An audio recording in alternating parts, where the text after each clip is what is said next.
Hello to everybody. We're here in Key Arena and here with me, incredible Kaci, our beautiful host of the International. Kaci, are you excited to be the host of that massive event second year in a row? I'm so excited and I'm flattered that they would have me back, and it's really exciting to be here because I actually understand a little bit more of what I'm seeing. So I'm able to kind of get into the excitement a little bit more, which is great.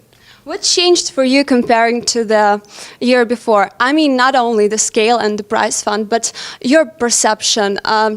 Do you have a little bit more experience in Dota? Maybe you have a better game understanding right now. Maybe you were practicing Dota? I did practice. I did the tutorial, the first one and the second one. And what was great about that is I now have a better understanding of what people meant when they say everybody says that they're terrible at it.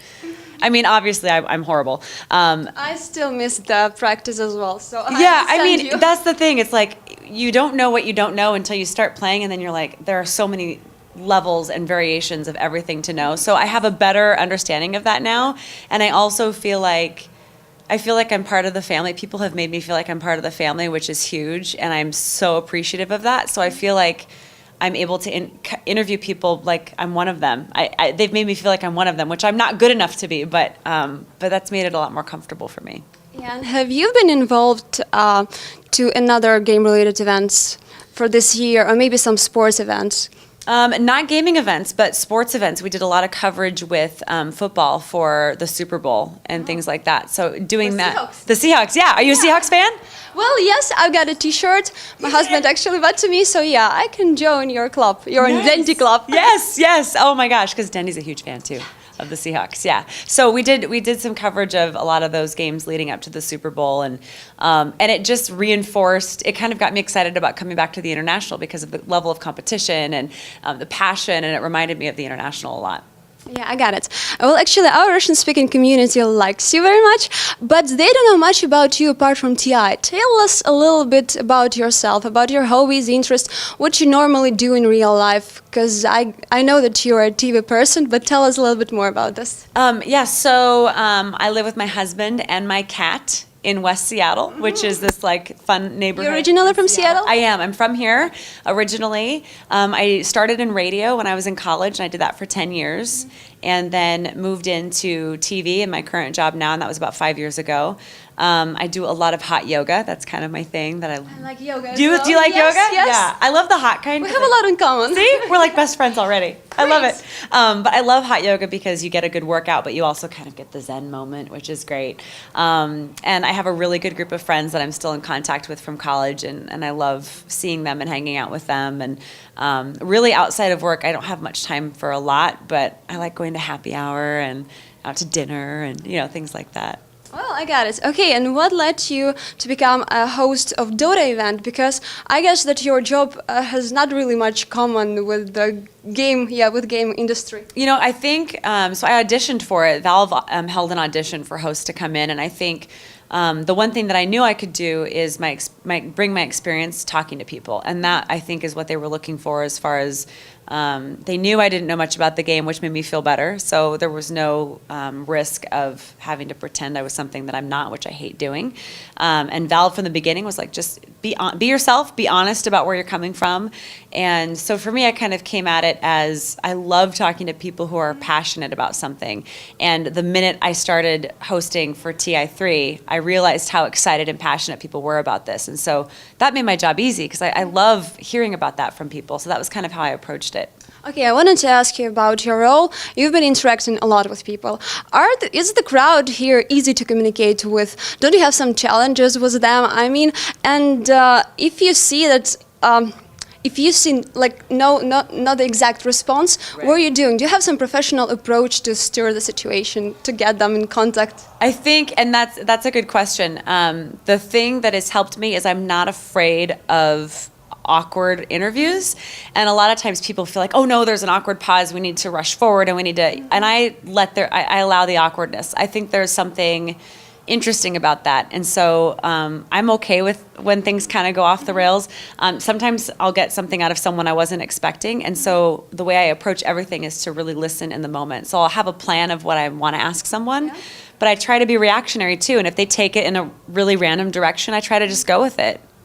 So you're not only just preparing, but and discussing with Valve staff some I don't know, some issues, some questions, but improvising a lot, right? Improvising is huge, and that's another thing I used to do a lot in my spare time was improv comedy, and to have those skills, which I still struggle with and I'm still learning, and to be able, it's hard if I'm a people pleaser and I care about what people think of me, and that's a huge downfall that's difficult for me. But if I can get over myself for a second, improv has taught me that if you're just in the moment, you can kind of go with anything. Because it's just like day-to-day life, right? Like if you ran into a friend at the bar, you wouldn't walk up to them and go, okay, what am I going to ask first? And what I'm going to, and if they say this, then I have to say this. You would just talk, right? Yes. So my mantra is to be prepared, but then step away from that. Yeah, and not to be tied to it. Don't be tied to it, exactly. And that way, and I think that people end up being more comfortable with that, and you get better answers that way. Yes, I got it.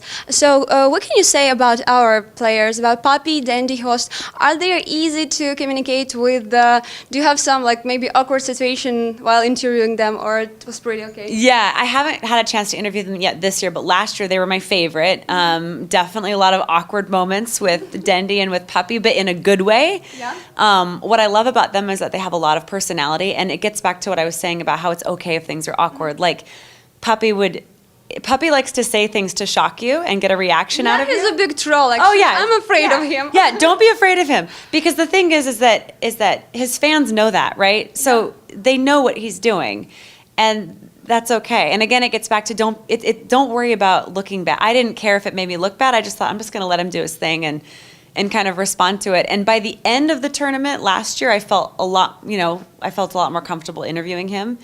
And Dendy, I mean, how do you not love Dendy? Absolutely. Right? And I feel like I don't know, I feel like it's old hat to say that because everybody loves them so much. But I watched Free to Play. That was one of the first things I did when I was hired last year.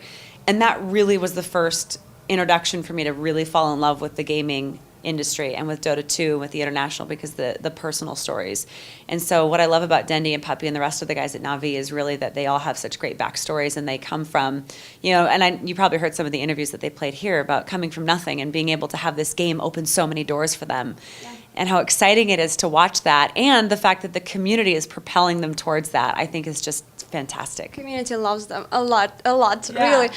Are you upset that they were eliminated so far?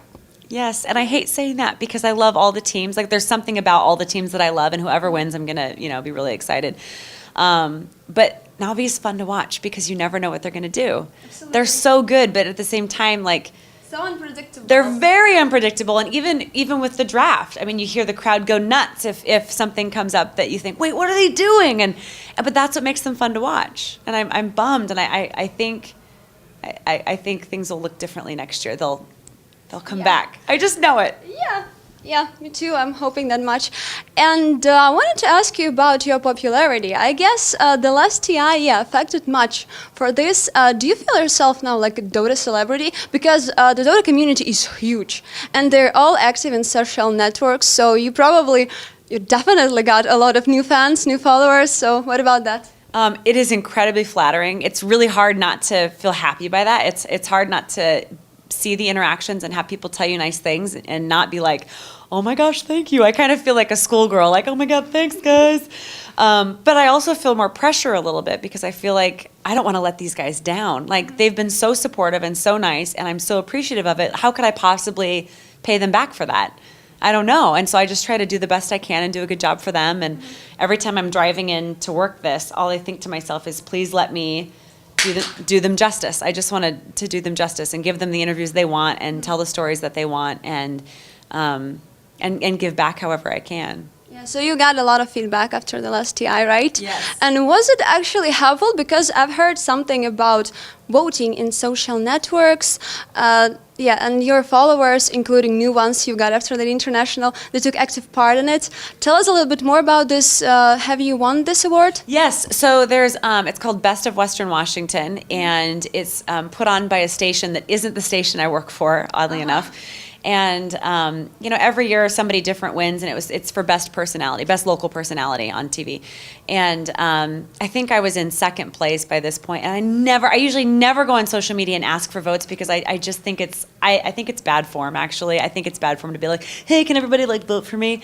But I thought, well, I'm gonna do it I'll do it just once. I made a promise with myself because my husband was like, just tweet once. I said, fine. So I tweeted once, hey, there's this contest going on. I'd love it if you could vote for me, but if not, no worries. And the community was like, we'll help you. And they rallied behind me. And they don't release the vote counts, but I mean, I was floored by the response. People were so nice. And it was so sweet. And so I ended up winning Best Local Personality for a station I don't work for, which was kind of neat. Because, a lot of people with those contests, they rig them. And, I guess you deserve it, really. You were not just abusing, but... Oh, thank you. I know. I did feel like, thank you for voting for me. But I hope that you're voting for me because you genuinely think I do a good job and not just to I don't know. And people were so sweet to do that. And I just am really grateful for it. It was really neat. Great, and don't want to hold you for a long time. Just want to ask you about the upcoming All-Stars match. Yeah, I'm looking forward for that. I guess you too. And what do you expect from that game? Much action, much fun, and who you'll be cheering for? Oh my gosh! Well, I think there are going to be some surprises, which is the best part of the All-Star match. I definitely think we're going to see some playfulness between Dendy and Puppy because they're on different teams, which is always really fun. As the list here. Yep. And I think because they have the coaches this year that are also really well-known players, I think that's going to be super interesting to watch. So my hope is that it will be a lot of craziness and they'll be able to have fun with it because I think that makes the match even more fun to watch. Yeah. Okay. Thanks a lot for an interview. It was a great pleasure to talk to you, and you really shared a lot of useful stuff for me, especially. So thanks a lot for an interview. Have a good luck in all of your initiatives, and I hope to see you next time in TI. Oh, me too. TI5, here we go. Thank you. Yeah. Thank you.